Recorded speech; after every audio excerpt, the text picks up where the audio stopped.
નમસ્કાર મિત્રો, ગુજરાત પોકેટ ચેનલમાં તમારું સ્વાગત છે। દેશ દુનિયા અને ગુજરાતના તાજા મોટા અને સૌથી મહત્વના સમાચાર જાણીએ તે પહેલા ચેનલમાં નવા હોય તો ચેનલને જરૂરથી સબસ્ક્રાઇબ કરી લેજો, જેથી તમને આવા સમાચારની અપડેટ મળતી રહે।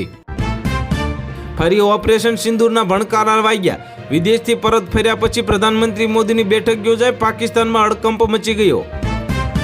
બિહારના 3 એક્ઝિટ પોલમાં નીતિશ કુમારના હાથમાં સત્તાનો સૂત્રો સામે આવી રહ્યા છે। એનડીએને મળી રહી છે મોટી બહુમતી। પશ્ચિમ રેલવે મુંબઈના બાંદ્રાથી સુરત, વડોદરા, અમદાવાદ, બોટાદને જોડતી પાલીતાણા, ભાવનગર સુધીની સ્પેશિયલ ટ્રેન દોડવામાં આવશે। 8મા પગાર પંચમાંથી બહાર રાખવામાં આવતા 69 લાખ પેન્શનર્સને મોટો ફટકો લાગ્યો। કર્મચારી સંઘે ચીમકી ઉચ્ચારી। ભારતીય આશ્રમના મહાદેવગીરી બાપુ ફરીથી ગુમ થયા। સાણથલી ગામેથી ઘર છોડીને ચાલે જતા મચી ગયો ખળભળાટ। ગુજરાત રાજ્ય સરકારનો વધુ એક ખેડૂતલક્ષી નિર્ણય। પાક નુકસાની માટે ખેડૂતોને આપવામાં આવનાર સહાયમાં કરાયો મોટો વધારો। મુખ્યમંત્રીના માર્ગદર્શન હેઠળ 5 જિલ્લામાં પિયત અને બિનપિયત બંને પાકોમાં ખેડૂતોને એક સમાન ₹22,000 સહાય ચૂકવાશે। જીતુ વાઘાણીએ આપ્યું નિવેદન। અંબાલાલ પટેલની આગાહીથી ખળભળાટ મચી ગયો। ગુજરાત પર વધુ એક માવઠાનો માર આવશે અને લગનગાળો બગાડશે વરસાદ। સાવરકુંડલાના માર્કેટિંગ યાર્ડમાં 30,000 મણ મગફળીની આવક। ખુલ્લી બજારમાં નગલા ભાવે વેચાણ કરવામાં આવી રહ્યું છે। 3 દિવસમાં જાહેરાત બંધ કરાવો। બાબા રામદેવની પતંજલિ આયુર્વેદ પર કોર્ટનું આકરું વલણ અપનાવવામાં આવ્યું। દિલ્હીમાં બેઠકનો ધમધમાટ શરૂ। અમિત શાહે ગૃહ વિભાગની બેઠક બોલાવી તો બોમ્બ બ્લાસ્ટની તપાસ એનઆઈને સોંપાઈ। એરંડામાંથી ઝેર, દેશમાં બાયોટેરરનો પ્રથમ કિસ્સો। ગુજરાત એટીએસના ખુલાસાથી કેન્દ્ર સરકાર હાઈ એલર્ટ। સીએમ ભૂપેન્દ્ર પટેલની અધ્યક્ષતામાં કેબિનેટ બેઠક યોજાઈ। રાજ્યમાં કાયદો સુરક્ષા વ્યવસ્થાની સમીક્ષા કરવામાં આવશે। દિલ્હી બ્લાસ્ટ બાદ ગૃહમંત્રી અમિત શાહનો ગુજરાત પ્રવાસ રદ કરવામાં આવ્યો। અમદાવાદ અને મહેસાણામાં કાર્યક્રમોમાં હાજરી નહીં આપે અમિત શાહ। ગાંધીનગરમાં વર્લ્ડ કપ વિજેતા રાધા યાદવનું સન્માન યોજાયું અને સીએમ ભૂપેન્દ્ર પટેલે ચાલ ઓઢાડીને બહુમાન કર્યું।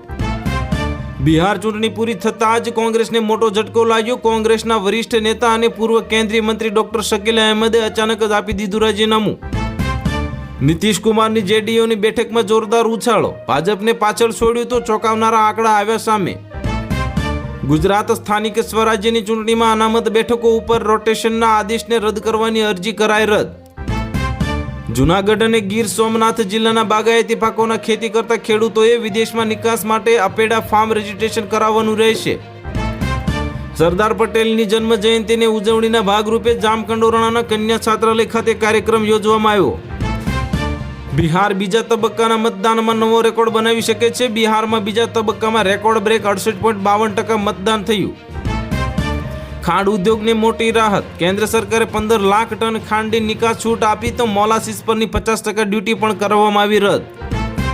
પ્રધાનમંત્રી મોદીએ ભૂટાનના રાજા સાથે કરી દ્વિપક્ષીય બેઠક તો કાલચક્ર સમારોહનું કર્યું મોટું ઉદ્ઘાટન। ડેડિયાપાડાથી નેત્રંગ નેશનલ હાઈવે બંધ કરવામાં આવ્યો। કરજણ બ્રિજ નજીક તાત્કાલિક ધોરણે ડાયવર્ઝન બનાવો તો ચૈતર વસાવાની માંગ। પલક મુચ્છલે કાયમી કરી માનવતાની મિસાલ। 3800 બાળકોની હાર્ટ સર્જરી કરાવીને બનાવ્યો મોટો રેકોર્ડ। પાક નુકસાની માટે ₹10,000 કરોડના ઐતિહાસિક રાહત પેકેજની વલસાડ જિલ્લા પંચાયત પ્રમુખ અને ખેડૂતોએ સરાહના કરી।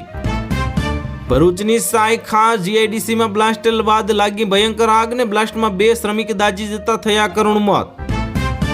માછીમારીના ધંધા સાથે સંકળાયેલા સાગર ખેડૂત શ્રમિકોને માવઠાથી થયેલા નુકસાનનું વળતર આપવાની કરાય માંગ। અદાણી પોર્ટ્સનું કુદરતના સંરક્ષણ માટે મહત્વનું પગલું। કંપની તેના પ્રોજેક્ટોમાં કુદરત પરની અસર, જોખમ અને ફાયદા અંગે સ્પષ્ટ માહિતી જાહેર કરશે। સ્થાનિક સ્વરાજ્યની ચૂંટણી પહેલા નવેમ્બરના અંત સુધી ભાજપ કોંગ્રેસનું શહેર જિલ્લા સંગઠન રચાશે। એટીએસની ટીમે હૈદરાબાદમાં આતંકી અહેમદ સૈયદના ઘરમાં તપાસ કરી। મોટા પ્રમાણમાં ઝેરી કેમિકલનો જથ્થો મળ્યો।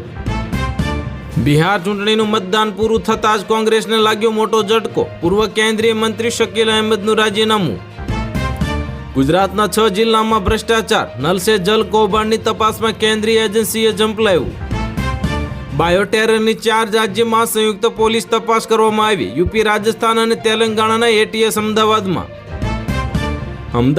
સળંગ ચોથા દિવસે 16 ડિગ્રીથી નીચું તાપમાન રહ્યું। દાહોદ 12.2 ડિગ્રી સાથે ઠંડુગાર। ઘરમાં ઘૂસી હુમલો કરીશું, સજ્જડ જવાબ મળશે। ખ્વાજા આસિફને અફઘાનિસ્તાનને મોટી ધમકી આપવામાં આવી।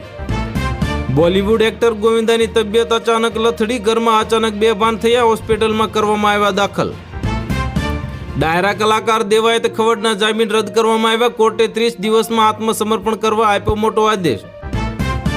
બીજાપુરમાં સુરક્ષા દળો સાથેની અથડામણમાં 6 માઓવાદી ઠાર થયા, ઓટોમેટિક હથિયારો કરવામાં આવ્યા જપ્ત. દિલ્હી બ્લાસ્ટ પર ચીનની પહેલી પ્રતિક્રિયા આવી સામે, સિંગાપોરે ગણાવ્યો આતંકવાદી હુમલો. આ કાબુલનો મેચ. ઇસ્લામાબાદ બોમ્બ બ્લાસ્ટમાં 12ના મોત બાદ પાકિસ્તાનના સંરક્ષણ મંત્રી તાલિબાન પર ભડક્યા. 7 મહિનામાં 41 ભારતીયોના મોત થયા, સુરક્ષામાં ચૂક માટે જવાબદાર કોણ? દિલ્હી બ્લાસ્ટ અંગે કોંગ્રેસનો મોટો સવાલ આવ્યો સામે. નવસારીમાં એસએમસીની ટીમ પર ગોળીબાર કરવામાં આવ્યો, હોટલમાં રેડ દરમિયાન ઘર્ષણ થયું, 4ની ધરપકડ, 1ને પગમાં વાગી ગોળી. દિલ્હી બ્લાસ્ટના દોષિતોને છોડીશું નહીં, ઉચ્ચ સ્તરીય બેઠક પછી ગૃહમંત્રી અમિત શાહનું નિવેદન આવ્યું સામે. ફરીદાબાદમાં ફરી એકવાર મોટી માત્રામાં મળ્યા વિસ્ફોટક, 2 યુવકની ધરપકડ અને તપાસનો ધમધમાટ શરૂ કરવામાં આવ્યો. દિલ્હી બ્લાસ્ટને લઈને ગંભીર થયો ઇમોશનલ, ધવન અને કુંબલે સહિતના ક્રિકેટરે દુઃખ વ્યક્ત કર્યું. દિલ્હી બ્લાસ્ટને લઈને પ્રેમાનંદ મહારાજની પરિક્રમા સ્થગિત કરવામાં આવી, ભક્તો સવારે નહીં કરી શકે દર્શન. દિલ્હી બ્લાસ્ટની ઘટનાને લઈને આમિર ખાન અને અલ્લુ અર્જુન સહિતના સ્ટાર્સે કર્યું દુઃખ વ્યક્ત. પાકિસ્તાનમાં ક્રિકેટર નસીમ શાહના ઘર પર અંધાધૂંધ ફાયરિંગ કરવામાં આવ્યું, 5 આરોપીની કરવામાં આવી ધરપકડ. તમિલનાડુમાં મોટી દુર્ઘટના બની, ગેસ સિલિન્ડર ભરેલી ટ્રક પલટી મારી જતા એક બાદ એક થયા મોટા બ્લાસ્ટ.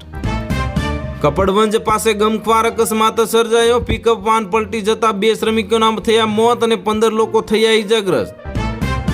અમદાવાદ સાયબર ક્રાઇમે આંતરરાષ્ટ્રીય સાયબર ફ્રોડ નેટવર્કનો કર્યો પર્દાફાશ, નાઇજીરિયન સહિત 6 લોકોની કરાઈ ધરપકડ. દિલ્હી બ્લાસ્ટ અંગે મોટો નિર્ણય લેવામાં આવ્યો, કેસની તપાસ એનઆઈએને સોંપાઈ, કાશ્મીરથી 3ની અટકાયત કરવામાં આવી. પાકિસ્તાનના ઇસ્લામાબાદમાં વિસ્ફોટ થયો, હાઈકોર્ટ પાસે કારમાં ધડાકો થતા 12 લોકોના થયા કરુણ મોત, અનેક લોકો થયા ઈજાગ્રસ્ત. બાંગ્લાદેશમાં યુનુસ સામે લોકો રસ્તા પર ઉતર્યા, ઠેર ઠેર વિરોધ થયો, વિદ્યાર્થીઓનું સંસ્કૃતિ બચાવો આંદોલન આખા દેશમાં ફેલાયો.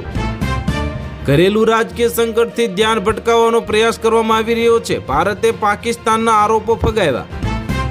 પાકિસ્તાનની ઇસ્લામાબાદ કોર્ટના પટાંગણમાં જ બોમ્બ વિસ્ફોટ થયો, 12ના મોત, 20થી વધુને ગંભીર ઇજાઓ થઈ. રાષ્ટ્રપતિ દ્રૌપદી મુર્મુએ ગ્લોબલ બાયોફ્યુઅલમાં જોડાવા માટે તથા બિગ કેટ્સ એલાયન્સ માટે એલંગ એંગોલોનો આભાર માન્યો. દિલ્હી કાર બ્લાસ્ટના પીડિતો માટે વળતર જાહેર, મૃતકોના પરિવારજનોને 10 લાખ રૂપિયાની સહાય આપવામાં આવશે. દિલ્હી બ્લાસ્ટને લઈને જામનગર સહિતના આલારના દરિયા કિનારે તંત્રનું હાઈ એલર્ટ કરવામાં આવ્યું જાહેર, સઘન ચેકિંગ હાથ ધરવામાં આવ્યું. મહારાષ્ટ્રના જાલાનના ખેડૂતોની અનોખી સિદ્ધિ, અમેરિકન ઘઉંની ખેતીથી વધારાની ઉપજ, માત્ર 2 કિલો બિયારણમાંથી 4 એકરમાં 120 ક્વિન્ટલ ઘઉંનું રેકોર્ડ ઉત્પાદન કરવામાં આવ્યું. તો હાલ માટે આટલું જ, મળીશું નવી અપડેટ સાથે. જો તમને વિડીયો પસંદ આવતો હોય તો વિડીયોને કરી દેજો લાઇક અને ચેનલમાં નવા હોય તો ચેનલને કરી દેજો સબસ્ક્રાઇબ.